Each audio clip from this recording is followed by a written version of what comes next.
This video is brought to you by patreon.com/worsttake. Get access to exclusive live streams and Discord servers, on-screen shoutouts, and early access to some videos when you join now. Help make sure that we can continue to make content like this by supporting the Patreon. Links are in the description down below.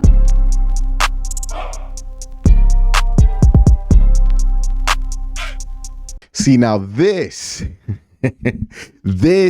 is a big game coming up for the Cleveland Browns. As I'm recording this video, the Cincinnati Bengals are absolutely getting mollywopped by the Pittsburgh Steelers.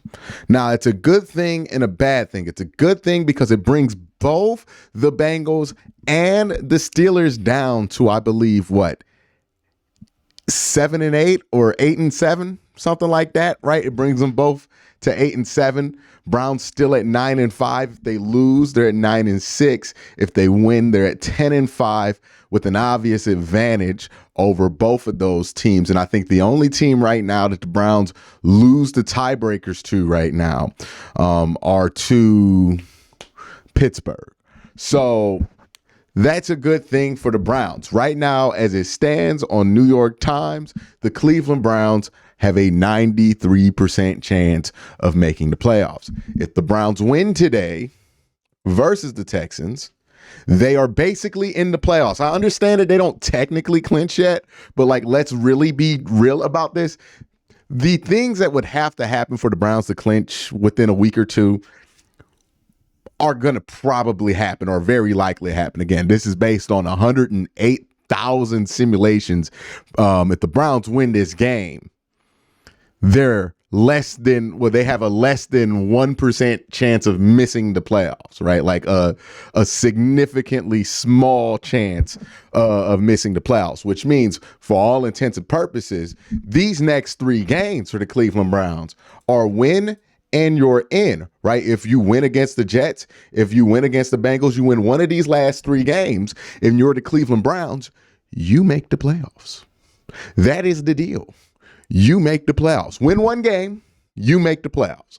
Win none of these games, you don't make the playoffs, which makes all of these kind of like playoff games, because not only is that on the line, depending on how the result was Baltimore versus not Dallas, Baltimore versus the 49ers goes, that could keep the division alive. Now, you're watching what Pittsburgh's doing. They finally put up 30 points in a game. The Browns aren't going to have to play Pittsburgh for the rest of the year, so who cares if they have a little bit of a better offense at the end of the season? It actually benefits the Browns if the Steelers actually finish strong, because the Steelers play the Baltimore Ravens, and the Browns need the Ravens to lose 2 games in order to win a division. Obviously, the Browns will have to win out. The Ravens will have to lose 2 out of their 3 games. It really doesn't matter who those 2 games are lost to.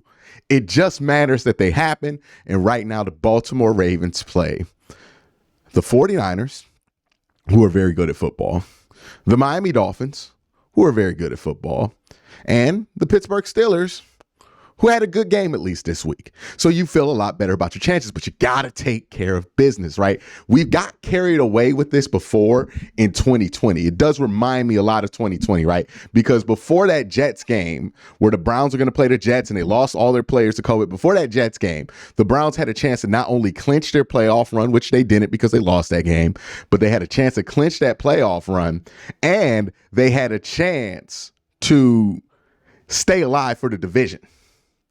They did not stay alive for the division, and they fumbled that opportunity in 2020.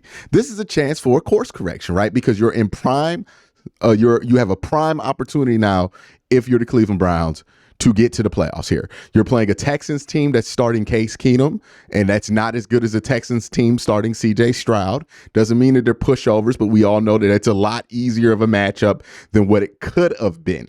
You're playing a Jets team at home on Thursday night. They're not playing Aaron Rodgers. It's going to be a backup quarterback in there, either Zach Wilson or whoever that they're going to throw out there, Trevor Siemian.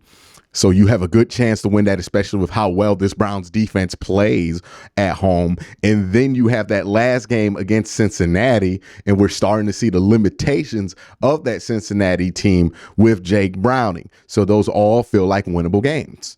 The Browns might not be in the driver's seat for the division. Baltimore is truly in the driver's seat for the division, but the Browns have pole position. I hope I'm using that term correctly. It's a race term. And what pole position means is basically you're not in first, but you're in the prime spot to make a run to take first in the last second. And that's where the Browns are. The Browns are in pole position. They have to take advantage of being in pole position, but they are in pole position. We can wake up a month from now and talk about our AFC North champion bye-week having Cleveland Browns. Think about that. It's not a far-fetched thing to think happens, right? Browns are probably going to be favored in all three of these games that they play for the rest of the year. So it's not unlikely that they win out. Baltimore is going to be either not favored or close, like in these like 1.5 point spread games for the next 3 weeks. It's not crazy to think that they drop two of those. Browns are in prime position to make a run, but you got to handle what's in front of you. And there's two things that you have to handle if you're the Cleveland Browns today. Well, actually, three things that you have to handle if you're the Cleveland Browns today. You want to conquer some myths, right? If you're this Cleveland Browns team, you want to kill some narratives. If you're this Cleveland Browns team, this in this game in Houston, first thing you want to kill is this narrative of you being one of the worst road defenses in the NFL, despite being one of the best home defenses in the NFL. I know this Browns defense is capable of playing good defense on the road. They've done it before, right? They did it versus Pittsburgh. They did it versus Baltimore, two tough opponents. We know that you're capable of doing this. You just got to do it for whatever reason, right? And maybe it's because it was a West Coast, or maybe it's because of where these road games fell, right? The first couple of road games fell right after Deshaun Watson went out for the first time. So you get that weird kind of weirdness that you had when Deshaun Watson was in and out of the lineup for whatever reason. So maybe that affected your play and your ability to get up on the road. And then the second stint of road games happened once Deshaun Watson went out for the season. Obviously, morale had a hard time kind of rebounding from that. But this is the first time you're getting a road game when nothing crazy is happening with your team. Knock on wood, you haven't lost any significant players that you already lost before these road games. You don't have a significant bummer. I guess that's why I put it. Every road stretch that this team has had this year has been preceded by a very unfortunate event that would affect team morale, right? Deshaun Watson's shoulder, Deshaun Watson going out for the year. Both of those things happened before both of the road trips. So it makes sense that they've been a little bit shaky on the road. But this week, you don't have those excuses. You have Case Keenum. I expect this defense to play well, and I want this defense to kill that myth that they're not capable of playing well on the road. I think the reason the Browns' numbers on the road haven't been great is purely because of circumstance, and I think that circumstance is not there, so they should have a good road performance. If it's not the case and you're magically just a terrible road team, okay, but this is the time to bust the myth. So bust the myth, Browns defense, right? Show them who you are. Let them know that you're the best defense in the NFL. Because what you don't want is to have this asterisk thrown against you. Man, the Browns are the best home defense in the NFL. Man, the Browns defense is unstoppable at home, right? Oh man, nobody can do anything against the Browns defense at home. Because let's face it, the reality, while available, is that you're going to have to play a game on the road. The Super Bowl is on the road. So even if you get the 1 seed, even if you get the bye week, if you get to the Super Bowl, that's a road game. And you don't want people out here talking about you like, hey man, the Browns defense is good, but this game's not at home. It's on the road. Got to bust that myth if you're the Cleveland Browns, right? So you got to get that one out the way. Can't let people think that you can't play defense on the road. Got to kill that one within these next 3 weeks. Another narrative that you want to have killed is the turnover narrative for the offense. There's one thing I'm like, hey, I'm liking Joe Flacco. I like what he does most of the time, but there's just one or two things I want him to do better at. Capitalizing on field position and not turn the ball over as much. Now, look, I understand how Joe Flacco plays football. I'm not expecting him to be a completely different person or become a completely different person at quarterback. I'm not putting those expectations on him. I fully expect him to throw an interception a game, and I'm willing to accept that because that comes with all the good that he brings as well, being a gunslinger, right? You get those big plays because he's willing to stretch the ball downfield. And at the end of the day, I'm willing to accept that because that is helpful. One interception, that's fine. Multiple interceptions, multiple fumbles cannot happen. When you have those interceptions, you got to be careful when you have them, right? When you start a drive, probably not a good time for an interception.